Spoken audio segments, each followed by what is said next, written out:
Hi all. ഇന്നത്തെ നമ്മുടെ class പ്രസിഡന്റിനെ കുറിച്ചാണ്. പ്രസിഡന്റുമായിട്ട് ബന്ധപ്പെട്ടിരിക്കുന്ന ഫാക്ട്സ്, ആർട്ടിക്കിൾസ് ഇവയൊക്കെയാണ് നമ്മൾ ഇന്ന് ക്ലാസ്സിൽ ഡിസ്കസ് ചെയ്യുന്നത്. അപ്പോൾ നമുക്ക് ക്ലാസ്സിലേക്ക് കിടക്കാം. എക്സിക്യൂട്ടീവിനെ കുറിച്ചും ലെജിസ്ലേറ്റീവിനെ കുറിച്ചും ജുഡീഷ്യറിയെ കുറിച്ചും ഞാൻ ഓൾറെഡി ഒരു ക്ലാസ് മെൻഷൻ ചെയ്തിട്ടുണ്ട്. പ്രസിഡന്റ് എന്ന് പറയുന്നത് എക്സിക്യൂട്ടീവിലാണ് വരുന്നത്. പ്രസിഡന്റ്, വൈസ് പ്രസിഡന്റ്, പ്രധാനമന്ത്രി, council of ministers, attorney general of India, ഇത്രയും പേര് കൂടുന്നതാണ് ഇന്ത്യയിലെ എക്സിക്യൂട്ടീവായിട്ട് കണക്കാക്കപ്പെടുന്നത്. ഇതിൽ ആർട്ടിക്കിൾ 52 തൊട്ട് 78 വരെയുള്ള കാര്യങ്ങളാണ് യൂണിയൻ എക്സിക്യൂട്ടീവിനെ കുറിച്ച് പറയുന്നത്. യൂണിയൻ എക്സിക്യൂട്ടീവ് ഉണ്ട്, സ്റ്റേറ്റ് എക്സിക്യൂട്ടീവ് ഉണ്ട്. സ്റ്റേറ്റ് എക്സിക്യൂട്ടീവ് എന്ന് പറയുന്നത് നമ്മുടെ മുഖ്യമന്ത്രി, ഗവർണർ, മറ്റ് മന്ത്രിമാർ ഇവയെല്ലാവരും കൂടെ കൂടുന്നതാണ്. പിന്നെ അഡ്വക്കേറ്റ് ജനറലും. യൂണിയനിലേക്ക് വരുമ്പോഴത്തേക്കും കേന്ദ്രത്തിൽ ആരൊക്കെയാണ് ഈ താരതമ്യേനയുള്ള പദവികളിലുള്ളതെന്നുള്ളതാണ് യൂണിയൻ എക്സിക്യൂട്ടീവ് കൊണ്ട് ഉദ്ദേശിക്കുന്നത്. അപ്പം പ്രസിഡന്റിലേക്ക് നമുക്ക് കടക്കാം. പ്രസിഡന്റിന്റെ ഇലക്ട്രൽ കോളേജ് ആരൊക്കെ ചേർന്നാണ് പ്രസിഡന്റിനെ എലക്ട് ചെയ്യുന്നതെന്നുള്ളതാണ്. നിങ്ങളിത് എഴുതി വെച്ചില്ലെങ്കിൽ സാരമില്ല, ഞാൻ PDF നോട്ട്സ് തരുന്നുണ്ട്. എൻ്റെ ചാനലിൽ ഓൾറെഡി അപ്ലോഡ് ചെയ്തിട്ടുണ്ട്, അതിൽ പോയി നോക്കിയാൽ മതി. പ്രസിഡന്റിനെ എലക്ട് ചെയ്യുന്നതിൽ സംസ്ഥാനത്തെ MLA മാരുണ്ട്. തെരഞ്ഞെടുക്കപ്പെട്ട എല്ലാ MLA മാരും പ്രസിഡന്റിനെ എലക്ട് ചെയ്യുന്നതിൽ ഉണ്ട് എന്ന് മനസ്സിലാക്കുക. കാരണം പ്രസിഡന്റ് എന്ന് പറയുന്നത് എലക്ട് ചെയ്യപ്പെട്ട ഹെഡാണ്. അതായത് നമ്മുടെ ഇന്ത്യയുടെ head of the state. India ഒരു റിപ്പബ്ലിക് ആയതിനാൽ എലക്ട് ചെയ്യപ്പെട്ട ഒരാൾക്ക് എന്ത് ചെയ്യാൻ പറ്റത്തുള്ളൂ? ഹെഡ് ഓഫ് ദ സ്റ്റേറ്റ് ആകാൻ പറ്റത്തുള്ളൂ. നമ്മൾ എലക്ട് ചെയ്ത MLA മാരോ അല്ലെങ്കിൽ MP മാരോ മാത്രമേ പ്രസിഡന്റിനെ എലക്ട് ചെയ്യാൻ അതുകൊണ്ട് തന്നെ യോഗ്യനാവത്തുള്ളൂ. അപ്പോൾ ഈ ഒരു ജനാധിപത്യ രീതിയിൽ എലക്ട് ചെയ്യപ്പെട്ട ആൾ എന്നുള്ള അർത്ഥം പൂർണ്ണമാക്കുന്നതിന് വേണ്ടി ഒന്നല്ലെങ്കിൽ എലക്ട് ചെയ്യപ്പെട്ട MLA ആയിരിക്കണം, അല്ലെങ്കിൽ എലക്ട് ചെയ്യപ്പെട്ട MP മാരായിരിക്കണം. ഇത് നിർബന്ധമാണ്. ഞാൻ ഈ എലക്ട് ചെയ്യപ്പെട്ടത് എന്ന് പ്രത്യേകം പറയാൻ കാരണം, രാജ്യസഭയിൽ നിങ്ങൾക്കറിയാം 12 പേരെ നോമിനേറ്റ് ചെയ്തിട്ടുണ്ട്. അപ്പോൾ ഈ നോമിനേറ്റ് ചെയ്യപ്പെട്ട MP മാർക്ക് പ്രസിഡന്റിന്റെ ഇലക്ഷനിൽ പങ്കാളികളാകാൻ പറ്റുമോ? ഇല്ല.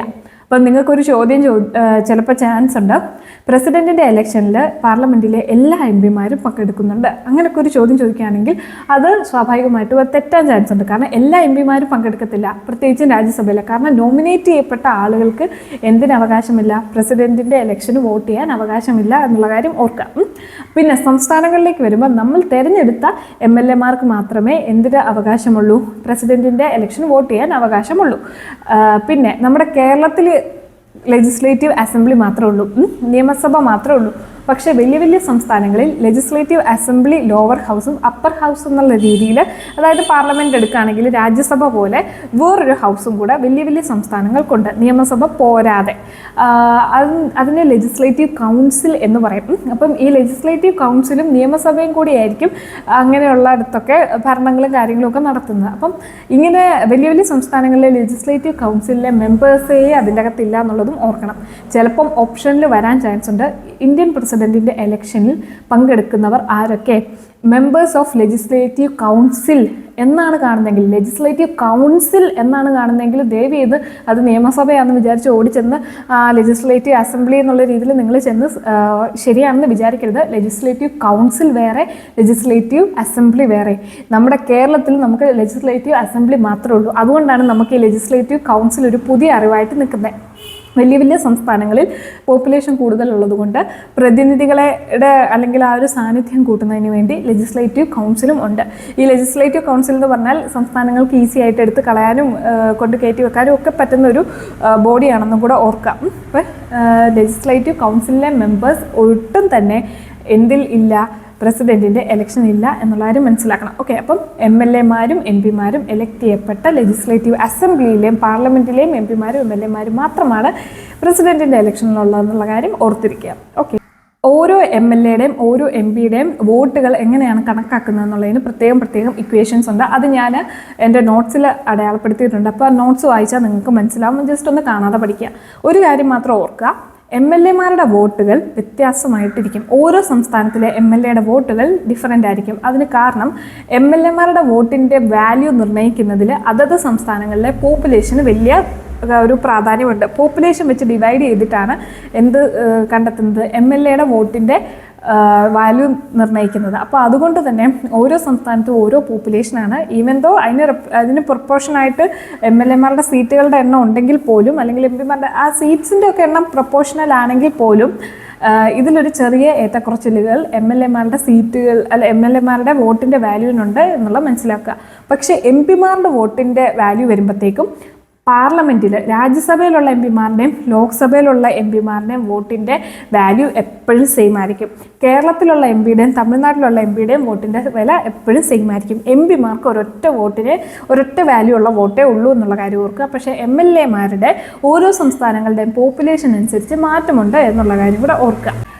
ഇനി പ്രസിഡന്റിൻ്റെ ഇലക്ഷനുമായിട്ട് ബന്ധപ്പെട്ട് ചോദിക്കാൻ ചാൻസ് ഉള്ള സ്റ്റേറ്റ്മെൻറ്റ് വൈസ് ചോദിക്കാൻ ചാൻസ് ഉള്ള ചോദ്യങ്ങളിൽ ഉൾപ്പെടുത്താവുന്ന ടെർമിനോളജീസ് ആണ് പറയാൻ പോകുന്നത്. ഇത് മസ്റ്റായിട്ടും പഠിക്കണം. ഇതൊക്കെ ഞാൻ നോട്ട്സിൽ തരുന്നുണ്ട്. അതുകൊണ്ട് നോട്ട് ഇപ്പോൾ പ്രത്യേകിച്ച് എഴുതിയില്ലെങ്കിലും കുഴപ്പമില്ല.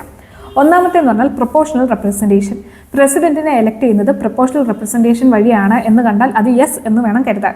ഇനി സിംഗിൾ ട്രാൻസ്ഫറബിൾ വോട്ട് വഴിയാണ് പ്രസിഡന്റിനെ എലക്ട് ചെയ്യുന്നതെന്ന് ഒരു സ്റ്റേറ്റ്മെൻറ്റ് കണ്ടാൽ നിങ്ങൾ അതെ എന്ന് വേണം പറയാൻ.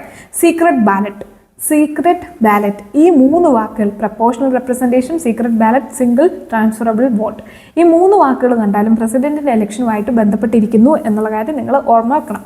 ഫസ്റ്റ് പാസ്റ്റ് ദ പോസ്റ്റ് എന്ന് പറയുന്ന ഒരു സിസ്റ്റം ഉണ്ട്. അതായത് നമ്മൾ പ്രധാനമന്ത്രി അല്ലെ MLA-മാരെ ഒക്കെ എലക്ട് ചെയ്യുന്നത് എങ്ങനെയാണ്? 3-4 പേര് മത്സരിക്കുന്നുണ്ടെങ്കിൽ ഭൂരിപക്ഷം ആർക്കാണോ കിട്ടി അവരാണ് കയറി പോകുന്നത്. അതിനെയാണ് ഫസ്റ്റ് പാസ്റ്റ് ദ പോസ്റ്റ് അല്ലെങ്കിൽ വെസ്റ്റ്മിനിസ്റ്റർ സ്റ്റൈൽ ഓഫ് ഇലക്ഷൻ എന്ന് പറയുന്നത്. പക്ഷേ പ്രസിഡന്റിനെ എലക്ട് ചെയ്യുമ്പോൾ ഇപ്പോൾ അമേരിക്കൻ പ്രസിഡന്റിനെ ആണെങ്കിൽ നമ്മുടെ പ്രസിഡന്റിൻ്റെ എലക്ഷൻ പ്രോസസ്സ് ഒക്കെ നടക്കുന്നത് പ്രൊപ്പോർഷണൽ റെപ്രസെൻറ്റേഷൻ വഴിയാണ്. ഓക്കെ, പിന്നെ സിംഗിൾ ട്രാൻസ്ഫറബിൾ വോട്ട് എന്ന് പറയുന്നതും ഇതുപോലെ വേറൊരു സിസ്റ്റമാണ്. അപ്പോൾ ഇതിനെക്കുറിച്ച് എക്സ്പ്ലെയിൻ ചെയ്യുന്നില്ല ഞാൻ. അപ്പോൾ proportional representation, single transferable vote, secret ballot, ഈ 3 വാക്കുകൾ കേട്ടാൽ അത് പ്രസിഡന്റിൻ്റെ ഇലക്ഷനുമായിട്ട് ബന്ധപ്പെട്ടാണെന്നുള്ള കാര്യം നിങ്ങൾ ഓർക്കണം. പിന്നെ പ്രസിഡന്റിൻ്റെ ഇലക്ഷൻ കണ്ടക്ട് ചെയ്യുന്നത് ആരാണ്? ഇലക്ഷൻ കമ്മീഷനാണ്. പ്രസിഡന്റിനെ തിരഞ്ഞെടുക്കുന്നത് ആര് എന്നൊരു പ്ലെയിൻ ചോദ്യം ചോദിക്കുകയാണ്. അതിൽ legislative assembly, parliament, election commission of India അല്ലെങ്കിൽ വേറെ ലോക്സഭ എന്ന് വല്ലതും പറഞ്ഞ് ഒരു ഓപ്ഷൻ കാണുകയാണെങ്കിൽ ദയവ് ചെയ്ത് പാർലമെൻറ്റ് ആൻഡ് സ്റ്റേറ്റ് എന്നുള്ള എന്തെങ്കിലും ഒരു ഓപ്ഷൻ ഉണ്ടെങ്കിൽ അത് എടുക്കാവുള്ളൂ. അല്ലെങ്കിൽ നൺ ഓഫ് ദ എബോവ് കൊടുത്തേക്കണം. കാരണം പാർലമെൻറ്റ് മാത്രമല്ല പ്രസിഡന്റിനെ തിരഞ്ഞെടുക്കുന്നത്, പാർലമെൻറ്റും സ്റ്റേറ്റ് അസംബ്ലീസിലും MLA-മാരും MP-മാരും കൂടെ ചേർന്നാണ്. ഒരിക്കലും ഇലക്ഷൻ കമ്മീഷനെ കാണുമ്പോഴത്തേക്കും നിങ്ങൾ വിചാരിക്കരുത് തെരഞ്ഞെടുപ്പ് കമ്മീഷനാണ് തിരഞ്ഞെടുക്കുന്നത് എന്നുള്ളത്. അത് കണ്ടക്ട് ചെയ്യുക, ആ ഇലക്ഷൻ പ്രോസസ്സ് കണ്ടക്ട് ചെയ്യാൻ മാത്രമാണ് തെരഞ്ഞെടുപ്പ് കമ്മീഷൻ എപ്പോഴും ചെയ്യുന്നത്. അല്ലാതെ ഇനി തൊട്ട് പ്രസിഡന്റ് എന്ന് പറയുന്ന പരിപാടി തെരഞ്ഞെടുപ്പ് കമ്മീഷനിലില്ല. ആരെപ്പം മത്സരിക്കണമോ, ആരെ തിരഞ്ഞെടുക്കണമോ ആ ഒരു ഘട്ടം വരുമ്പോൾ ഇലക്ഷൻ കമ്മീഷൻ അതിനുള്ള പ്രൊസീജിയേഴ്സ് ചെയ്യും. അത് മാത്രമേ ഇലക്ഷൻ കമ്മീഷൻ്റെ റോളുള്ളൂ. അപ്പം പ്രസിഡന്റിൻ്റെ ഇലക്ഷൻ കണ്ടക്ട് ചെയ്യുന്നത് ആരാണ്? ഇലക്ഷൻ കമ്മീഷൻ ഓഫ് ഇന്ത്യയാണ്. പ്രസിഡന്റിനെ തിരഞ്ഞെടുക്കുന്ന ആരാണ്? MLA-മാരും MP-മാരുമാണ്, റെപ്രസെൻറ്റേറ്റീവ്സ് ആണ് എന്നുള്ള കാര്യം ഓർക്കുക. അപ്പോൾ ഇത്രേ ഉള്ളൂ. ഇനി ഇലക്ഷന് ശേഷം ഫൈനൽ വേർഡ് എന്തെങ്കിലും തരത്തിലുള്ള ഡിസ്പ്യൂട്ട് ഉണ്ടായി എന്ന് വെക്കുക. പ്രസിഡന്റിനെ എലക്ട് ചെയ്തത് ചിലർക്ക് ഇഷ്ടപ്പെട്ടില്ല, MLA-മാർക്കും MP-മാർക്കും ചിലർക്ക് വിഭിന്ന അഭിപ്രായമുണ്ടെങ്കിൽ അതിനുള്ള അവസാനത്തെ വാക്ക് ആരുടെയാണ്? സുപ്രീം കോർട്ട് ഓഫ് ഇന്ത്യയുടെയാണ്. സുപ്രീം കോർട്ട് ഓഫ് ഇന്ത്യ എന്ത് പറയുന്നു അതായിരിക്കും അവിടുത്തെ അവസാന വാക്ക്. പിന്നെ ഡിസ്ക്വാളിഫിക്കേഷൻ, ഇന്ന പ്രസിഡന്റിനെ, ഈ തിരഞ്ഞെടുത്ത പ്രസിഡന്റിനെ എന്ത് ചെയ്യണം, മാറ്റണം എന്നൊരിക്കലും പറയാൻ പറ്റത്തില്ല. ഏത് കാരണം കൊണ്ട്? അതായത് ഇലക്ട്രൽ കോളേജിൽ എല്ലാവരും ഇല്ലായിരുന്നു. അതായത് ഇലക്ഷന് വേണ്ടി കുറച്ച് MLA-മാരും MP-മാരും ഇല്ലേ, അപ്പോൾ ഇലക്ട്രൽ കോളേജ് തികഞ്ഞിട്ടില്ല, അത് കാരണം ഈ തിരഞ്ഞെടുത്ത പ്രസിഡന്റിനെ മാറ്റണം എന്ന് ഒരിക്കലും കോർട്ടിൽ എന്ന് പറയാൻ പറ്റത്തില്ല. ആ വഴി പ്രസിഡന്റിനെ മാറ്റാനോ ഡിസ്ക്വാളിഫൈ ചെയ്യാനോ ഉള്ള വകുപ്പില്ല. പക്ഷേ അല്ലാതെ എന്തെങ്കിലും കാരണത്തിൽ ഡിസ്ക്വാളിഫിക്കേഷൻ്റെ എന്തെങ്കിലും ഗ്രൗണ്ട് വന്നാൽ അതിൽ അവസാന തീരുമാനമെടുക്കുന്നത് എല്ലാ കാലത്തും സുപ്രീം കോടതിയാണ് എന്നുള്ളതും കൂടെ ഓർക്കുക. അപ്പം ഇലക്ഷൻ്റെ റിസൾട്ടുമായിട്ടുള്ള കാര്യമാണ് ഞാൻ പറയുന്നത്. ഇലക്ഷൻ റിസൾട്ടിന് ശേഷമുള്ള ഇമ്മീഡിയറ്റ് ആയിട്ടുള്ള കാര്യമാണ് ലാസ്റ്റ് തീരുമാനം എടുക്കുന്നത് സുപ്രീം കോടതിയാണെന്ന് പറയുന്നത്. ഓക്കെ, അപ്പം ഇതല്ലാതെ ഇംപീച്ച്മെൻറ്റ് ഓഫ് പ്രസിഡന്റ് വേറെയാണ്. ഇലക്ഷൻ്റെ ഒരു റിസൾട്ട് വന്നു, പ്രസിഡന്റിൻ്റെ ഇന്നയാൾ പ്രസിഡന്റ് ആയി എന്ന് കാണുമ്പോഴത്തേക്കും വേണമെങ്കിൽ ഇതിനൊരു ഒബ്ജെക്ഷൻ പോകാൻ പറ്റും, MP-മാർക്കോ MLA-മാർക്കോ ആർക്കാന്ന് വെച്ചാൽ. അതിനുള്ള ഗ്രൗണ്ടിൽ എന്ത് പെടുന്നില്ല, ഇലക്ട്രൽ കോളേജ് തികഞ്ഞിട്ടില്ലായിരുന്നു എന്നുള്ള ഗ്രൗണ്ട് അതിൽ പെടുന്നില്ല. അത്രയാണ് ഈ ഒരു ഭാഗം കൊണ്ട് ഉദ്ദേശിച്ചത്. ഡോക്ടർ രാജേന്ദ്ര പ്രസാദ് മാത്രമാണ് 2 തവണ പ്രസിഡന്റായിട്ട് 2 ടേമിൽ പ്രസിഡന്റായിട്ട് നിന്നിട്ടുള്ളൂ. ഇന്ത്യൻ പ്രസിഡന്റിന് എത്ര ടൈമിൽ വേണമെങ്കിലും പ്രസിഡന്റായിട്ട് ഇരിക്കാം. ഇപ്പം ആദ്യത്തെ 1952 പിന്നെ 57 അദ്ദേഹം പ്രസിഡന്റ് ആയിട്ടുള്ളത്. പിന്നെ ആദ്യത്തെ വനിതാ പ്രസിഡന്റ് എന്ന് പറയുന്നത് പ്രതിഭ പട്ടേലാണ്. ഇപ്പോൾ ഉള്ള നമ്മുടെ പ്രസിഡന്റ് ദ്രൗപദി മുർമു 2ാമത്തെ വനിതാ പ്രസിഡന്റാണ്.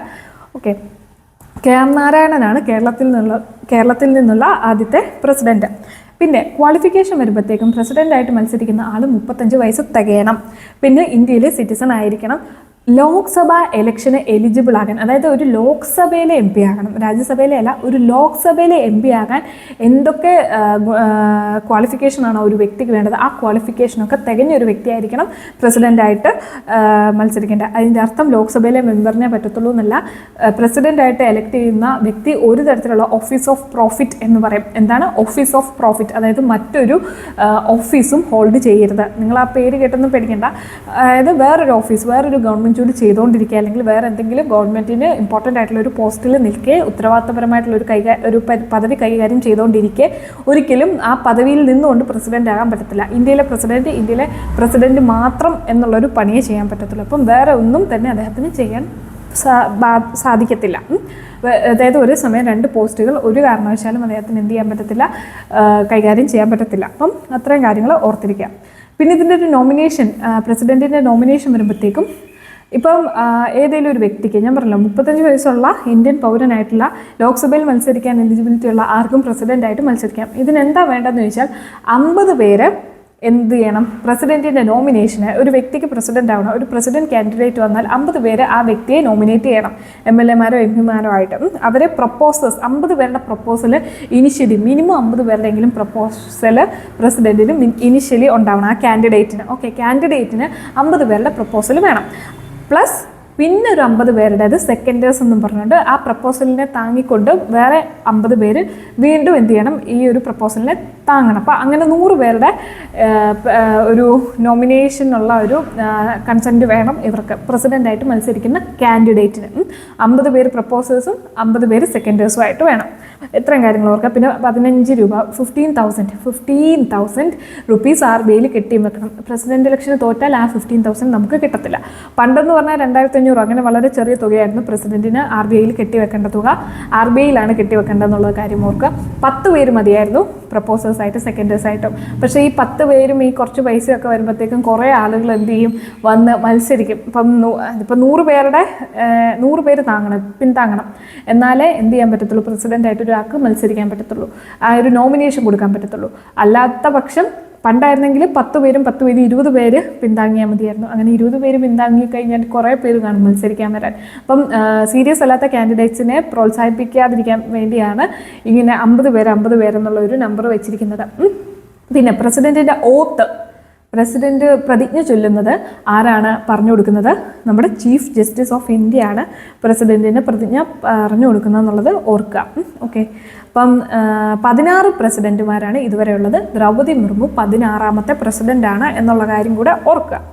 ഓക്കെ, അപ്പം ഇന്ന് ഇത്രേ ഉള്ളൂ, ഈ ഒരു വീഡിയോയിൽ ഇത്രേ ഉള്ളൂ. നെക്സ്റ്റ് നമുക്ക് പ്രസിഡൻറ്റുമായിട്ട് ബന്ധപ്പെട്ട് പ്രസിഡൻറ്റിൻ്റെ ഓഫീസിൻ്റെ കണ്ടീഷനും ടേംസും ഇംപീച്ച്മെൻറ്റും ഒക്കെ പഠിക്കാം. ഓക്കെ, അപ്പം ഇന്നത്തെ ക്ലാസ് ഇത്രേ ഉള്ളൂ. എല്ലാവർക്കും ഇത് മനസ്സിലായെന്ന് വിചാരിക്കുന്നു. ഇത് ഫുൾ ഫാക്ട്സ് ആണ്. അപ്പം ഇനി നെക്സ്റ്റ് വീഡിയോയിൽ കാണാം. Thank you.